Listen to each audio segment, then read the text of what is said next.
News ವರೆಗೆ ಮತ್ತು ಸ್ವಾಗತ. ನಾನು ಕೊನೆಯದಾಗಿ ಅಶೋಕ್ ಅವರನ್ನು ಒಂದು ಪ್ರಶ್ನೆ ಕೇಳಲೇಬೇಕಾಗಿದೆ. ಅಶೋಕ್ ಅವರಿಗೆ ಮೈತ್ರಿಗೆ ನಾನು ಸಿದ್ಧಾಂತ ಅಂತ ತಕ್ಷಣವೇ ಅದು ಮೈತ್ರಿ ಆಗೋಗೋದಿಲ್ಲ. ಬಿಜೆಪಿಯ ರಾಷ್ಟ್ರೀಯ ನಾಯಕರು ಕೂಡ ಅಧಿಕೃತ ಚರ್ಚೆ ಮಾಡಬೇಕಾಗುತ್ತೆ. ಒಂದು ವೇಳೆ ಇಲ್ಲ ಅಂತಂದ್ರೆ ಅಧಿಕೃತವಾದ ಚರ್ಚೆ ಆಗಬೇಕಾಗುತ್ತೆ. ಯಡಿಯೂರಪ್ಪನವರು ಅವ್ರ ಮನೇಲಿ ಕೂತು ಹೇಳ್ತಾ ಇದ್ದಾರೆ ನಾನು ಮೈತ್ರಿಗೆ ರೆಡಿ ಇದ್ದೀನಿ, ಎನ್ಡಿಗೆ ಬೆಂಬಲ ಕೊಡ್ತೀನಿ ಅಂತೇಳಿ. ಅಫಿಷಿಯಲ್ ಆದಂಥ ಮಾತುಕತೆ ಒಂದು ರಾಷ್ಟ್ರೀಯ ಪಕ್ಷ ಒಂದು ಪ್ರಾದೇಶಿಕ ಪಕ್ಷ ಜೊತೆಗೆ ಮಾತುಕತೆ ಯಾವಾಗ ನಡೆಸುತ್ತೆ ಅಥವಾ ಆ ಪ್ರಕ್ರಿಯೆ ಮುಗಿಯೋದು ಯಾವಾಗ? ಆ ರೀತಿ ಯಾವುದೇ ಅಫಿಷಿಯಲ್ ಆಗಿ ಅವ್ರ ಜೊತೆ ಮಾತುಕತೆ ಏನೂ ಆಗಿಲ್ಲ. ನಮ್ಮ ಕೇಂದ್ರದ ನಾಯಕರು ಇವತ್ತು ಏನಾದರೂ ಯಡಿಯೂರಪ್ಪನವರು ಪಕ್ಷಕ್ಕೆ ಬರಬೇಕಾ ಬರಬಾರ್ದಾ ಇವೆರಡರ ಬಗ್ಗೆ ಒಂದು ತೀರ್ಮಾನ, ಸ್ಪಷ್ಟವಾದಂಥ ತೀರ್ಮಾನ ಬಂದರೆ ಮಾತ್ರ ನಾವು ಮುಂದಿನ ಹೆಜ್ಜೆ ಇಡಕ್ಕೆ ಸಾಧ್ಯ ಆಗ್ತದೆ. ಅಲ್ಲ, ಒಂದ್ ವೇಳೆ ಹೈಕಮಾಂಡ್ ಬೇಡ ಯಡಿಯೂರಪ್ಪನವ್ರ ಜೊತೆ ವಿಲೀನ ಬೇಡ ಅಂತಂದ್ರೆ ಏನ್ ಮಾಡ್ತೀರಿ? ಅದು ಒಪ್ಪಬೇಕು ನಾವು. ಹೈಕಮಾಂಡ್ ನಾವು ಒಂದು ನ್ಯಾಷನಲ್ ಪಾರ್ಟಿ ಇರೋದ್ರಿಂದ ಹೈಕಮಾಂಡ್ ಏನು ಹೇಳ್ತದೆ ಅದನ್ನು ಒಪ್ಪಬೇಕಾಗ್ತದೆ. ಅಂದ್ರೆ ಅಫಿಷಿಯಲ್ ಆಗಿ ಯಡಿಯೂರಪ್ಪ ಜೊತೆ ಮಾತುಕತೆ ನೀವಾಗಲೇ ಅಥವಾ ಅವ್ರ ಕಡೆಯಿಂದ ಯಾರು ಕೂಡ ಅಫಿಷಿಯಲ್ ಮಾತುಕತೆ ಇನ್ನೂ ನಡೀತಾ ಇಲ್ಲ? ಇಲ್ಲ, ಆ ಥರದ್ದು ಯಾವುದೇ ರೀತಿ ಅಫಿಷಿಯಲ್ ಮಾತುಕತೆ ಆಗಿಲ್ಲ. ಈ ಕೇಂದ್ರದ ಒಂದು ನಮ್ಮ ರಾಜ್ಯದಲ್ಲಿರ್ತಕ್ಕಂಥ ನಮ್ಮ ಕಾರ್ಯಕರ್ತರು ಮತ್ತು ಜನಾಭಿಪ್ರಾಯವನ್ನು ತೆಗೆದುಕೊಂಡು ನಾವು ಇವತ್ತು ಕೇಂದ್ರಕ್ಕೆ ಮಾಹಿತಿಯನ್ನು ಕೊಟ್ಟಿದ್ದೀರಿ. ಅದರ ಮೇಲೆ ಕೇಂದ್ರದ ನಾಯಕತ್ವ ತೀರ್ಮಾನ ತೆಗೆದುಕೊಳ್ಬೇಕು. ಯಾಕಂದರೆ ನ್ಯಾಷನಲ್ ಕೋರ್ ಕಮಿಟಿ ತೀರ್ಮಾನ ತೆಗೆದುಕೊಳ್ಬೇಕು. ಈಗ MP ಚುನಾವಣೆ ಬರ್ತಾ ಇದೆ. ಆ MP ಚುನಾವಣೆ ದೃಷ್ಟಿಯಿಂದ ನ್ಯಾಷನಲ್ ಕಮಿಟಿ ಮಾತ್ರ ಇದ್ರ ಬಗ್ಗೆ ತೀರ್ಮಾನ ತೆಗೆದುಕೊಳ್ಳೋಕೆ ಸಾಧ್ಯ ಆಗ್ತೈತೆ.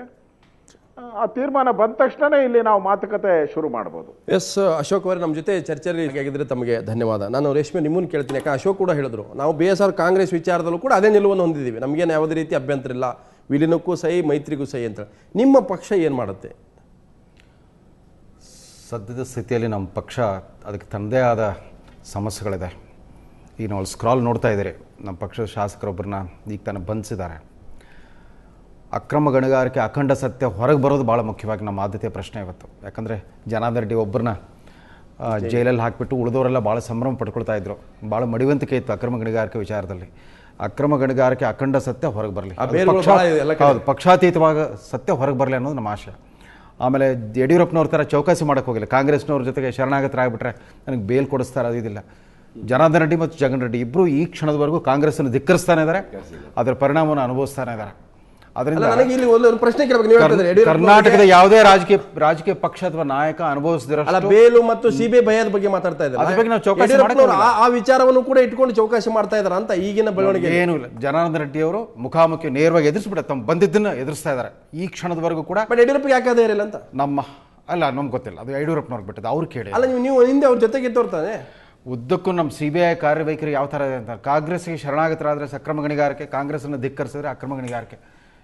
ಜನಾರ್ದನ್ ರೆಡ್ಡಿ ಅವ್ರಿಗೆ 10,000 ಎಕರೆ ಲ್ಯಾಂಡ್ ಕೊಟ್ಟಿದ್ರು ಆಂಧ್ರ ಪ್ರದೇಶ ಸರ್ಕಾರ. ಅಲ್ಲಿ BJP ಸರ್ಕಾರನ ಅಥವಾ ಸೋನಿಯಾ ಗಾಂಧಿ ಅವರು ಕಾಂಗ್ರೆಸ್ ಸರ್ಕಾರವೋ? ಮೊನ್ನೆ ನೀವು ರದ್ದು ಮಾಡಿದ್ರಿ. ರಾಜಶೇಖರ್ ರೆಡ್ಡಿ ಅವರು ಬದುಕಿರೋವರೆಗೂ ಎಲ್ಲ ಸಕ್ರಮವಾಗಿತ್ತು.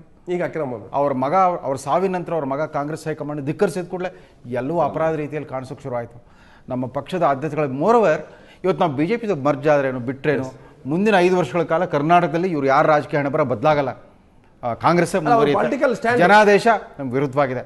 ನಮ್ಗೆ ವಿರೋಧ ಪಕ್ಷವಾಗಿರೋ ಜವಾಬ್ದಾರಿ ಇತ್ತು, ವಿರೋಧ ಪಕ್ಷವಾಗಿರೋ ಜನಾದೇಶ ಬಂದಿರೋದು. ಪ್ರತ್ಯೇಕ ಸ್ಪರ್ಧೆ ಮಾಡ್ತೀರಿ BSR ಕಾಂಗ್ರೆಸ್? ಖಂಡಿತವಾಗಿ ಒಂದು ಅಸ್ತಿತ್ವ ಉಳಿಸ್ಕೊಳ್ಳೋ ಪ್ರಯತ್ನ ಮಾಡ್ತಾರೆ. ಎಸ್ ಲಕ್ಷ್ಮೀನಾರಾಯಣ ಅವರು ಪ್ರಶ್ನೆ ಇರ್ತಕ್ಕಂಥದ್ದು, ನಿಮ್ಮ ಪಕ್ಷದಲ್ಲೇ 2 ಬಣಗಳಾಗಿದ್ದಾವೆ. BR ಪಾಟೀಲ್ ನಿಮ್ಮ ಕಾರ್ಯಕಾರಿಣಿ ಸಭೆ ಬಂದಿಲ್ಲ, ಇವತ್ತಿನ ಸಭೆಗೂ ಬಂದಿಲ್ಲ. ಗುರುಪಾದಪ್ಪ ನಮಗೆ ಬಂದಿಲ್ಲ. ತುಮಕೂರಿನಲ್ಲಿ ಮೊನ್ನೆ ನಗರಸಭೆಯ ಅಧ್ಯಕ್ಷ, ತುಮಕೂರು ನಗರ ಪಾಲಿಕೆಯ ಅಧ್ಯಕ್ಷ ಉಪಾಧ್ಯಕ್ಷ ಚುನಾವಣೆಯಲ್ಲಿ ನಿಮ್ಮ ಜೊತೆಗಿದ್ದಂಥ ಬಸವರಾಜ್ ಅವರು ಕಾಂಗ್ರೆಸ್ ಸಪೋರ್ಟ್ ಮಾಡಿದ್ದಾರೆ. ಅಂದ್ರೆ ನಿಮ್ಮಲ್ಲೇ 2 ರೀತಿಯ ಅಭಿಪ್ರಾಯಗಳಿದಾವೆ. BJP ಜೊತೆ ಹೋಗೋದ್ರ ಬಗ್ಗೆ ನಾವು ಯಾರು ವಿರುದ್ಧ ಹೋರಾಟ ಮಾಡ್ಬೇಕಂತ ಬಂದ್ವಿ ನಿಮ್ಮ ಜೊತೆಗೆ, ನೀವು ನಮ್ಮನ್ನು ದಾರಿ ತಪ್ಪಿಸ್ತಾ ಇದ್ದೀರಿ ಅನ್ನುವಂಥ ಮಾತಿದೆ. ಶಿವಮೊಗ್ಗದಲ್ಲಾಗಿದೆ. ಎಸ್, ಖಂಡಿತ ಇಲ್ಲ.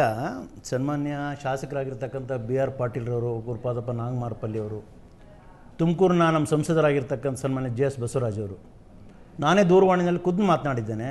ಅವರು ದೆಹಲಿನಲ್ಲಿ ಇವತ್ತು ಇಂಪಾರ್ಟೆಂಟ್ ಮೀಟಿಂಗ್ ಇರತಕ್ಕಂಥ ಸಂದರ್ಭದಲ್ಲಿ ಬರ್ಲಿಕ್ಕಾಗಲ್ಲ, ನಾಳೆ ಬಂದು ಭೇಟಿ ಮಾಡಿ. ನಿಮ್ಮಲ್ಲಿ 2 ಬಣ ಅಂತೂ ಇದೆ. BJP ಜೊತೆ ಹೋಗೋದ್ರ ಬಗ್ಗೆ ಸುತಾರಾಮ ಇಷ್ಟ ಇಲ್ಲ ಅವರಿಗೆ.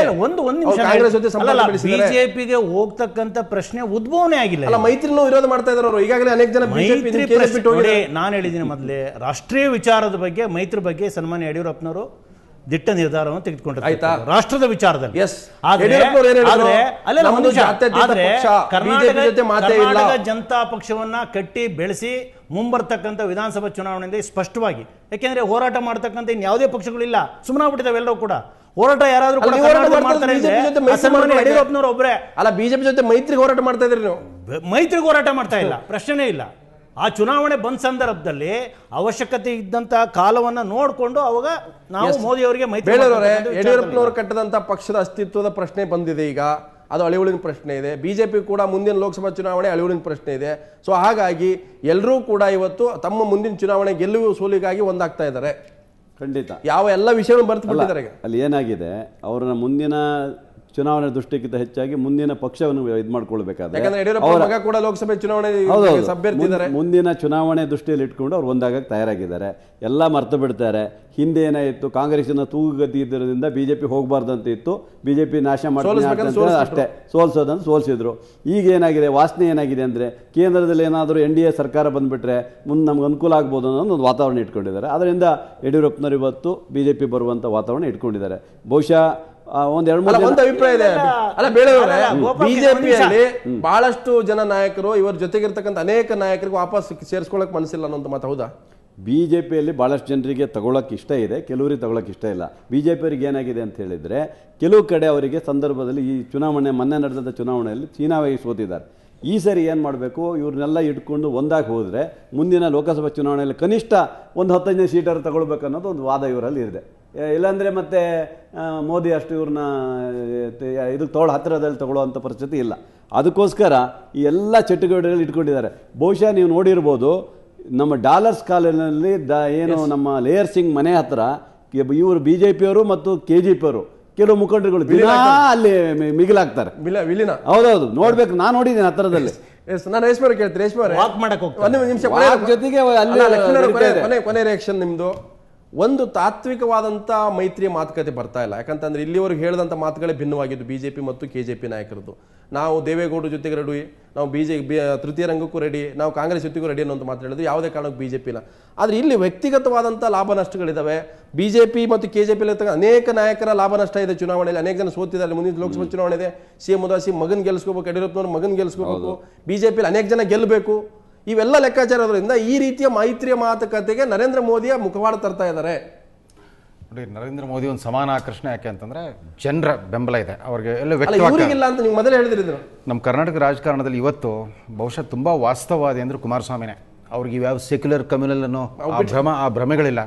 ಆ ಥರದ್ದು ಬೂಟಾಟಿಕೆಯಲ್ಲಿ ಅವ್ರ ನಂಬಿಕೆ ಇಲ್ಲ. ವಾಸ್ತವ ರಾಜಕಾರಣದಿಂದ ಎದುರಿಸ್ತಾ ಇದ್ದಾರೆ. ನಾನು ಹೇಳೋದು, BJP ಕೋಮುವಾದಕ್ಕೆ ಕಾಂಗ್ರೆಸ್ನ ವಂಶ ಪಾರಂಪರ್ಯ ರಾಜಕಾರಣ, ಕಾಂಗ್ರೆಸ್ ಕಲ್ಚರ್ ಹೇಗೆ ಪರ್ಯಾಯವಾಗುತ್ತೆ, ಅಥವಾ ಜಾತಿವಾದ ಹೇಗೆ ಪರ್ಯಾಯವಾಗುತ್ತೆ?